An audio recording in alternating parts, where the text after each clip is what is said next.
ছোটু, এদিকে শুনে যা তো। কি হয়েছে সাহাব? গ্রামে আজকাল লোক মরা শুরু হয়েছে। তোরা গ্রামে থেকে কি করছিস বুঝতে পারছি না। আমরা তো কবে থেকে আপনাকে এই বিষয়ে জানিয়ে যাচ্ছি, কিন্তু কোনো ফল পাচ্ছি না। এতদিন পর আপনার টনক নড়লো। দেখ ছোটু, তোদের অনেক রকমের নাটক আমি এতদিন দেখে আসছি, কিন্তু ব্যাপারটা এখন আর আমার ভালো লাগছে না। গ্রামে এত বড় জমি আছে, চারপাশে সবকিছুর মালিক আমি, কিন্তু একটা মাত্র জমি আমার নামে নেই। আমার মনে হচ্ছে ওখানে কিছু একটা গন্ডগোল হচ্ছে। যেভাবে পুরো গ্রামটা একা অধিকার করে বসেছেন, তাতে সোজা সোজা বলুন না যে বাকিটাও অধিকার করতে চাইছেন। তুই কিন্তু বাকি সবার মতো আমার কথা আর অন্য মানে বার করছিস। অন্য মানের কি আছে? এতদিন চোখের সামনে যা দেখে আসি সেটাই বলেছি। আমার কিন্তু মনে হয় ওই সাদা বুড়ি যে জমিতে থাকে ওখানে কিছু একটা কাণ্ড ঘটাচ্ছে, একটা ঘোট পাকাচ্ছে বুড়ি। আর আপনি সেই সুযোগে বুড়ির জায়গা নিজের নামে করে বুড়িকে তাড়িয়ে দিতে চাইছেন, তাই তো? আপনার মতলব যে খুব একটা ভালো সেটাও তো মনে হচ্ছে না। যদি বুড়িমার কিছু দোষ থাকে, তার পেছনে স্বার্থ নিয়ে তো আপনিও লেগে পড়েছেন। দেখ, মুখ সামলে কথা বল। মুখ সামলে কথা বলবার কি আছে? ভয় পাই নাকি আমি? স্পষ্ট কথা স্পষ্ট করে বলতে আমার কষ্ট হয় না। আমার নাম ছোট সিং, জেনে রাখবেন নামটা। আমাদের ওই দেউলডাঙ্গা গ্রামটা নিজের বাবার সম্পত্তি মনে করিস না। এখানে একটা নিয়ম আছে, সেই নিয়ম অনুযায়ী চলবে। দেউলডাঙ্গা গ্রামটা আপনার একার নয়, আমাদের সবার। আর যেখানে জনগণের অধিকার নেই, সেখানে আপনার কথা কেউ মানবে না, হয়েছে? চুপ কর বেয়াদব। আমি রেজিস্ট্রির কাগজ দেখাবো। গোটা গ্রামের রেজিস্ট্রি আমার নামে করা হয়েছে। মনে হচ্ছে ওই শয়তান বুড়ির কালো ভাত খেয়ে তোর হুঁশ গেছে, তাই না? বড্ড বেশি খাতির করে চলিস তোরা ওর সাথে। আমিও দেখাবো মজা। কে কাকে মজা দেখায় সেটা সময় বলবে। শুধু এতটুকু বলবো, বাবু অত্যাচার করো না, না হলে কিন্তু চরম বিপদ হবে তোমার, ঠিক আছে?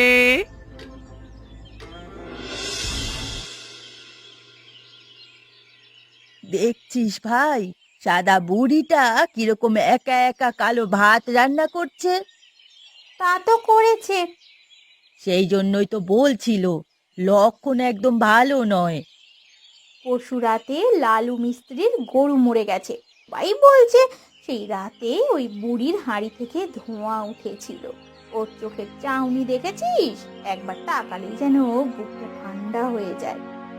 কিন্তু বুড়ি সাধারণত একা নিজের মতো করেই তো থাকে। একা থাকলে কি আর সব হয়? বুড়ি কিছু একটা গন্ডগোল পাকাচ্ছে। রামবাবুকে এতবার করে জানানো হলো, কিছুই তো করে না। কিরকম গন্ধ বেরোচ্ছে দেখেছিস? গাটা যেন গুলিয়ে উঠছে রে। আমার মনে হয় ওই হাড়ির গন্ধেই অমঙ্গল লুকিয়ে আছে। গ্রামের লোকে বলে ও ভাত যেদিন রাঁধা হয় সেদিন কারোর না কারোর ঘরে কিছু একটা শোক আসে। ছোটু আগে গ্রামে কোনো সমস্যা হলে সব বিষয়ে প্রতিবাদ করত, এখন কিচ্ছু করছে না। রামবাবুর অত্যাচারের সামনে এখন কেউ মাথা তুলে দাঁড়ানোর সাহস করছে না। তবে আমায় যতটাও বলে, তাতে নিজের মতো করে গ্রামের মানুষের শোষণের বিরুদ্ধে লড়াই করছে। তাহলে ওকে এই বিষয়টা নিয়েও একটু ভাবতে বল, আমরা সবাই ওর সঙ্গ দেব। ও আসলে এমন কিছু একটা করার চেষ্টা করছে যাতে গ্রামের মানুষের ভালো হবে, আর জমিদারও নিজের অত্যাচার বন্ধ করবে। কি জানি, সংসার নিয়ে গ্রামেতে থাকা প্রাণ যেন ঠান্ডা হয়ে যায় ভয়েতে। চল চলে যাই এখান থেকে, বেশিক্ষণ দাঁড়ানো ঠিক হবে না।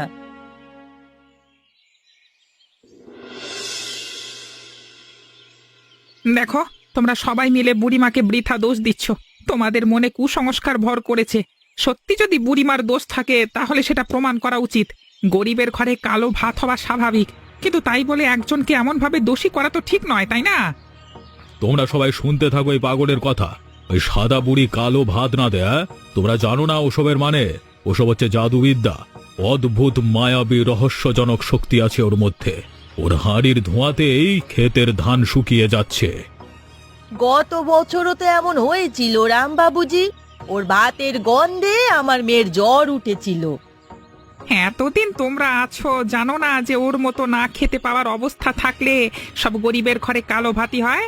তাই বলে অভিশাপ, জাদু বিদ্যা বলবে তোমরা? আমাদের হাঁড়ির ধোঁয়াও কি তাহলে পাপ হবে, মানে শুধু রং কালো বলে? এতদিন তো তুই ভালো দলে ছিলিস, লোকের ভালোর জন্য লড়াই করতিস। এখন তুই বুড়ির পক্ষ নিচ্ছিস কেন রে? ও তোর কি লাগে? নাকি ওর দলে তুইও যোগ দিয়েছিস? হ্যাঁ, আমার তো মনে হচ্ছে ওর ভাত তুইও খাস রাতে। কি রে এই? ভয় পেয়ে থাকো তোমরা, আমি কুসংস্কার নিয়ে থাকি না। আচ্ছা, তোমাদের যদি সাহস না থাকে তাহলে আমি গিয়ে ওর ভাত খাবো, দেখি কি হয়। আমি প্রমাণ করে দেবো এসব ভুল আর ক্ষমতাবানদের জমি হাতানোর চক্রান্ত। ধর্মনাশ হবে তোর। এই গ্রামকে সর্বনাশে ঠেলে দিচ্ছিস তুই, জেনে বুঝে রাখ। তোকে এক ঘরে করা হবে সালা। এতদিন পরে হাতি পাঁকে পড়েছে, এই সুযোগ ছাড়া যাবে না বাবু। এইভাবেই ব্যাটার মাথা চেপে ধরতে হবে মাটির নিচে, তারপর সঠিক সময় মরবে। কে যায় রাস্তা দিয়ে, সত্যম নাকি?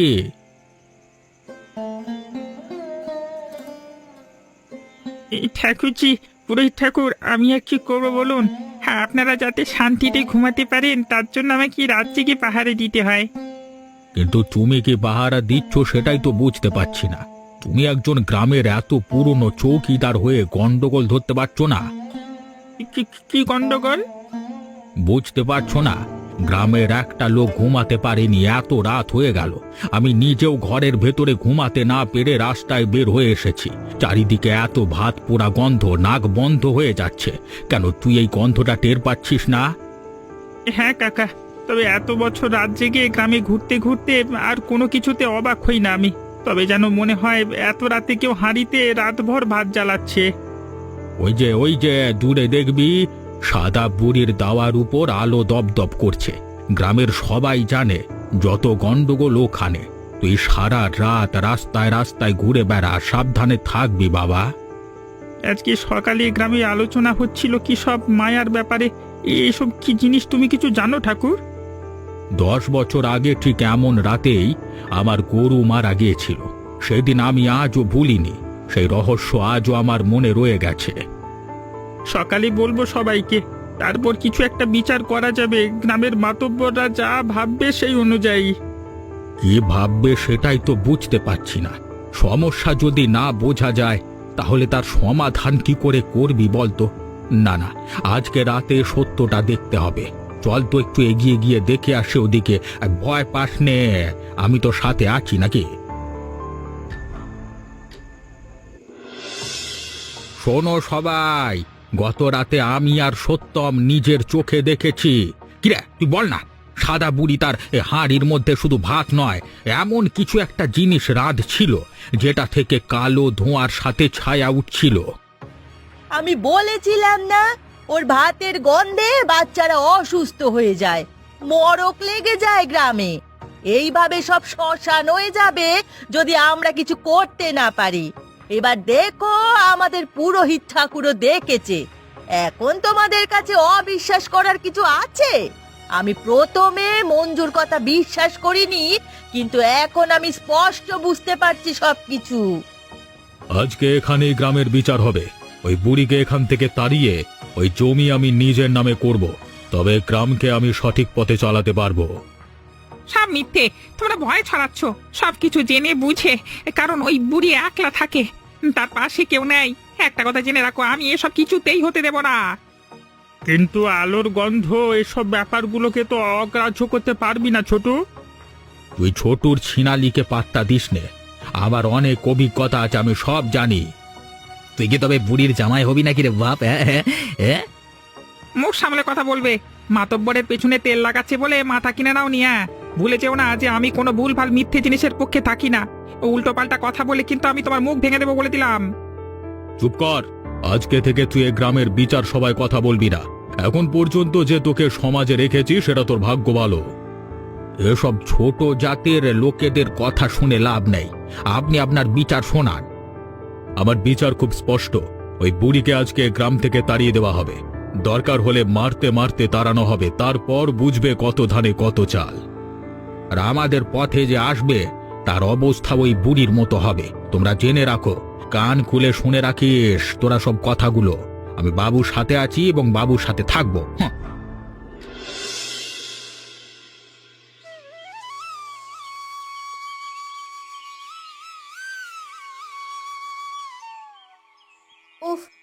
এতক্ষণে বাড়ি আসতে পারলে? হ্যাঁ, তোমার জন্য আমার চিন্তা হচ্ছিল, তখন থেকে খাবার বেড়ে বসে আছি আমি। আমার জন্য চিন্তা করে কি হবে বলো? আমার যা হওয়ার তাই হবে। শুধু আমাকে বিয়ে করে তোমার জীবনটা নষ্ট হয়ে গেল। এরকম কথা কেন বলছো তুমি? তুমি কি জানো না আমি তোমাকে কত ভালোবাসি? আমিও তো গ্রামের মানুষদের এতদিন ভালোবেসে এসেছি। ওই রামবাবু যখন চক্রান্ত করে গ্রামের বড় পুকুরটা অধিকার করতে চাইছিল, তখন আমি বাধা দিয়ে গ্রামের লোকেদের বাঁচিয়েছিলাম। আর এখন সবাই সেই সব দিন ভুলে গিয়ে ওই বাবুর পায়ের তলায় গিয়ে পড়েছে। তুমি বুড়িমার পক্ষে এসব কথা বলছো, সেটা হয়তো কেউ মেনে নিতে পারছে না গো। তুমিও কি মনে করো আমি ভুল করেছি? বুড়ির মধ্যে যে কোনো একটা রহস্য আছে, এটা কিন্তু সত্যি। তোমার মনের ভিতর কুসংস্কার ভর করেছে। তোমাদের বুঝিয়ে পারা যাবে না, বুঝতে পারছি আমি। ঠিক আছে ঠিক আছে, এখন খাওয়ার সময় যেন উল্টো পাল্টা কোনো কথা না হয়। তুমি খাও আগে, ভাত ঠান্ডা হয়ে যাবে। সকাল থেকে মুখে কিছু দাওনি। ভাতের দিকে তাকালি মনে পড়ে যাচ্ছে অসহায় বুড়িমার কথা। সবাই এত স্বার্থপর যে সত্যটা না জেনেই চোখ ফিরিয়ে নিল। এমনকি আমাকেও এমন অপমান করলো যেন আমি অপরাধী, অথচ আমি তো শুধু বলেছিলাম। দেখো, আমিও সামান্য গ্রামের মেয়ে, সত্যি মিথ্যা আমি কিছু জানি না অত, হ্যাঁ, অত শত বুঝিও না। তবুও তোমার ওপর ভরসা আছে, আর সেই ভরসা থেকেই বলছি, তুমি অন্যায় কিছু হয়তো বলনি, কিন্তু গিরধার পুরোহিতের মুখে কথা গ্রামের লোকে একেবারে ওপরওয়ালার কথার মতো বিশ্বাস করে। লোকে বলে ওই বুড়ো যা বলে তাই নাকি সত্যি হয়ে যায়। এর পেছনে চক্রান্ত আছে। সবাই একসাথে মিলেমিশে আছে, আর সেটা আমি প্রমাণ করব। কি বলছো কি তুমি? কিসের চক্রান্ত? রামবাবু, লালু, গিরিধার সবাই মিলে জমির লোভে এমনটা করতে চাইছে। বুড়ির ঘরের পাশে যে খালি জমিটা আছে, সেটাই ওই শয়তানরা দখল করতে চায়। তবুও গ্রামের সাধারণ মানুষ কি বুঝবে এসব কথা? হ্যাঁ, আমাদের অপরাধ, আমরা গরিব, তাই আমাদের কথা সত্য কথা হলেও মানায় না। আমায় মা বলতো, সত্যি কথা বললে সবাই শত্রু হয়, কিন্তু তারপরেও আমি হার মানবো না, লড়াই আমি করবই। না গো না, ওরা তোমাকে মেরে ফেলবে। গতবার পঞ্চায়েত যে লোক রামবাবুর বিরোধিতা করেছিল, সে এখনো কোথায় গেল তার কোনো খোঁজ পাওয়া যায়নি, বুঝেছো তো? তুমি কি আমাকে এতটা দুর্বল ভাবো? কোনো চিন্তা করো না, আমার কিচ্ছু হবে না। তোমার ভালোবাসা আমাকে বাঁচিয়ে রাখবে। ঠিক আছে, পরে যা হওয়ার হবে। খাওয়া দাওয়া করার সময় উল্টো পাল্টা কথা বলতে নেই একদম। মন দিয়ে খেয়ে নাও তো, তারপর ভাবা যাবে কিছু একটা। এই দেখো সবাই, তোমরা দেখো, এই বুড়ি এই কালো ভাত রান্না করে সবার মধ্যে অভিশাপ ছড়াচ্ছে। একে এক্ষুনি যদি গ্রাম থেকে তাড়ানো না হয়, তাহলে ভয়ঙ্কর সর্বনাশ হয়ে যাবে তোমাদের। এক্ষুনি আমি মন্ত্র পড়ে বুড়িকে তাড়িয়ে দেবো এখান থেকে। হতচ্ছাড়া বুড়ি! ওগো বাবারা, তোমরা আমার উপর দয়া করো।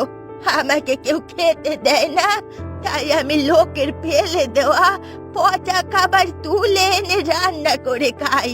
তাই কালো রান্না হয় আর গন্ধ ছোটে। তোমরা যদি আমাকে একটু ভালো খেতে দাও, তাহলে আমি বেঁচে যাই। আমার কথা তোমরা বিশ্বাস করো। ডাইনির কথা বিশ্বাস করবো না আমরা কেউ। এই হচ্ছে মায়াবিনী বুড়ি। আজকে বুড়ির শেষ দিন, আজকে একে শেষ করে ফেলে দেওয়া হবে। এই বুড়ি মায়া ছড়িয়ে ছড়িয়ে সবাইকে নিজের বশে করে নেবে।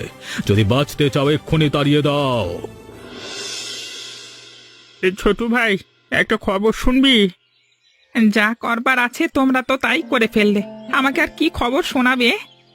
আমাকে ভুল বুঝিস না ভাই, ওই দল আমি ছিলাম না, বাকি সবাই ছিল। কি বলবার আছে বলে ফেলো। ওরা মানে রামবাবু, লালু আর পুরোহিত গিরিধার সবাই মিলে একসঙ্গে চুক্তি করেছে। চুক্তি? কিসের চুক্তি?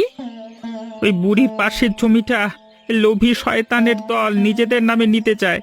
পুরোহিত সেদিন রাতে নিজে আমাকে বলেছিল ওই জায়গার দেবতার পূজা হবে, সেজন্য আমিও আর কিছু বলিনি। কিন্তু এখন সব কাজ মিটে যাওয়ার পরে রামবাবু জমি দিতে রাজি নয়, তাই ভেতরে ভেতরে রেগে আছে সবাই। আমি আমার বউকে ঠিক এই কথাগুলোই বলেছিলাম। আমি জানতাম এরকম কিছু একটা ঘটেছে ভেতরে ভেতরে। তাই তো ভাবছি, কালো ভাত, ধোঁয়া, ডাইনি সবই ছিল সাজানো সংকল্প, আর আমি এদের ফাঁদে পা দিয়ে নিজে অপরাধী হয়ে পড়লাম। কিন্তু বুড়িটাকে যেভাবে মারতে মারতে তাড়িয়েছে সেটা দেখে আমার আর ওদের দলের প্রতি কোনো আস্থা থাকলো না। আমি এই পাপ ফাঁস করব। তুমি আমার দলে থাকবে শুধু সত্যম দা, আমি ভয় পাই নাই, বা যা হবে হবে। ভয় আমার ভেতর থেকেও চলে গেছে। সত্যির পথে আমিও থাকবো। আমি তোর পাশে আছি ভাই, কোনো চিন্তা করিস না। বাবু, এতবার আপনাকে একই কথা বলেও শেষ পর্যন্ত বাধ্য হয়ে আসতে হলো আপনার কাছে। আপনি কিন্তু যে কথা বলেছিলেন সেটা পালন করছেন না। আপনার কথা অনুযায়ী বুড়ির ওই খালি জমিটি দিতে হবে দেবতাদের পূজা এবং শান্তির জন্য, তাতে গ্রামের ভালো হবে। গিরিধর, তুমি বুড়ো হয়েছো কিন্তু তোমার বুদ্ধি হয়নি। তুমি বোধহয় ভুলে যাচ্ছ যে ওই জমিটা এখন থেকে আমার। তোমাকে কখন কি কথা দিয়েছিলাম সেটা আমার মনে নাই ভাই, যাও। ঠিকই বলেছেন বাবু, এদের মতো বোকাদের সঙ্গে আপনার কথা বলা মানে সময় নষ্ট। জমি তো আমাদের এখন। এই যে পুরোহিত, তুমি মনে করো যে তুমি জমিদারের কল্যাণে সাহায্য করেছো, এবার যাও নিজের বাড়ি থেকে ঘুমিয়ে পড়ো, যাতে সাপ। আমি এখনো পর্যন্ত কিন্তু অনেক কিছু সাহায্য করছি। আমি প্রথম থেকেই ভেবেছিলাম যে বুড়ি এমনিতে ভালো কিছু করে না, তাই তাকে তাড়িয়ে পূজা আচ্চা শুরু করা যায় যত তাড়াতাড়ি ততই ভালো হবে। কিন্তু এখন তো দেখছি আমি ভুল করেছি। চুকার, আমি যা বলি যা করি এই গ্রামে সেটাই চূড়ান্ত। তো কে কোথা আছি রে? গিরিধারী লোকটাকে বাইরে ধাক্কা মেরে ফেলে দে তো, যত সবাই। বাবু, আমার কথাটা শুনুন, আমি নিজের স্বার্থের জন্য বলছি না।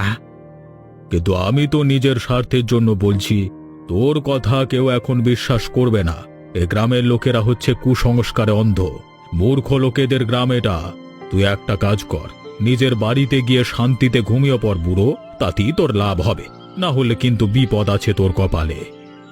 ঠিক আছে বাবু, আমি চলে যাচ্ছি। আপনি কিন্তু মনে রাখবেন, পাপের ফল কিন্তু সবার জীবনে ফিরে আসে, আর সেটা ঠিক ফিরে আসবে আসবে।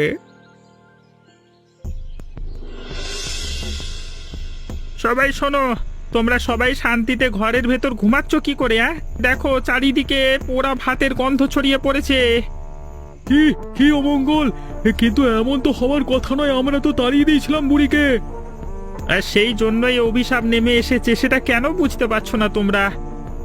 আমার বর বারবার করে বলছিল, তোমরা কেউ তখন কোনো কথা শোনোনি। তোমরা ওকেই দোষী প্রমাণিত করেছিলে। আমি এখন বাধ্য হয়ে বলছি যে ছোটু ঠিক কথাই বলেছিল, বুড়ির কোনো দোষ ছিল না। আমি আজ তোমাদের সামনে একটা সত্য জানাতে চাই। জানি কথাগুলো জানানোর পর হয়তো আমি মরে যাব, আমাকে খুন করে ফেলা হবে, তাও আমি জানতে চাই। আমিও চাই পূজারি দাদা তুমি সব কথা বলে ফেলো। হায় রে, আমরা তো সবই দেখছি। বিপদ মনে হচ্ছে আমাদের পিছু ছাড়বে না। বিপদ কিছু ছাড়বে কি করে? একটা অসহায় বুড়ি মানুষকে তোমরা নিজের স্বার্থে গ্রাম থেকে তাড়িয়েছো। আবার তুমি বড় বড় ডায়লগ মারছো। যেটা সত্যি সেটাই বলছে। গ্রামে একটা হাসপাতাল তৈরি হবে বলে জমিদার নিজে আমাকে নিজের দলে করে বুড়িকে তাড়াতে বলেছিল, আর সেই জন্যই আমি তোমাদের মিথ্যে কথা বলে অভিশাপের ভয় দেখিয়ে বুড়িকে তাড়াতে বাধ্য করেছি। তার মানে বুড়িমার কোনো দোষ ছিল না, সব দোষ তোমাদের। এখন আমাদের উচিত আসল দোষীকে শাস্তি দেওয়া। সেটা যত তাড়াতাড়ি করা সম্ভব তত তাড়াতাড়ি করতে হবে। রামবাবুর বিরুদ্ধে সবকিছু একমাত্র বলতে পারবে লালু মিস্ত্রি। ওকে ধরে ধোলাই দিলেই সবকিছু জানা সম্ভব। চলো চলো, আমরা ওকে ধরে আসল কথা জানাই, তারপরে উচিত শাস্তি দেওয়া হবে দোষীদের। এক্ষুনি চলো, গ্রামের বিপদ আমরা কিছুতেই বরদাস্ত করবো। চলো। কে ওখানে দাঁড়িয়ে আছে? যাকে গ্রাম থেকে মেরে তাড়ালে তাকে এখন চিনতে পারছো না? ওকে সত্যি? সব সত্যি। কি ভাবছো আমি ফিরে আসবো না? তুমি কি জানতে না যে আমি গ্রামের ভালোর জন্য বেঁচে আছি? আমার জমিটার উপরে এত লোভ তোমার যে আমাকে এইরকম ভাবে অপমান করে তাড়ালে কেন? আমি কি ক্ষতি করেছিলাম তোমার? ওই জমিটা আমার দরকার ছিল। এই লোভের শাস্তি তুই পাবি। আমি অনেক ভয় পেয়েছি, আর পাবো না। তুমি একটা বুড়ি হয়ে আমাকে কি শাস্তি দেবে? আমি তোকে শাস্তি দেব না রাম, শাস্তি দেবে জনতা। বাইরে শুনতে পাচ্ছিস ওদের গর্জন? ওরাই হবে তোর মৃত্যুর কারণ। যারা সামান্য একটু সত্যি মিথ্যে ভাবনা চিন্তা করতে জানে না তারা শাস্তি দেবে আমাকে। হাহ! মানুষকে আর কতদিন বোকা বানিয়ে রাখবে তুমি? সময় এসেছে, সাবধান হয়ে যাও, সাবধান হয়ে যাও বলছি। বেরো লালু, সব জানি আমি। শুধু আমি নয়, গ্রামের সবাই জেনে গেছে সবকিছু। যদি বাড়ি থেকে বের না হোস তাহলে কিন্তু তোর বাড়িতে আগুন লাগিয়ে দেওয়া হবে।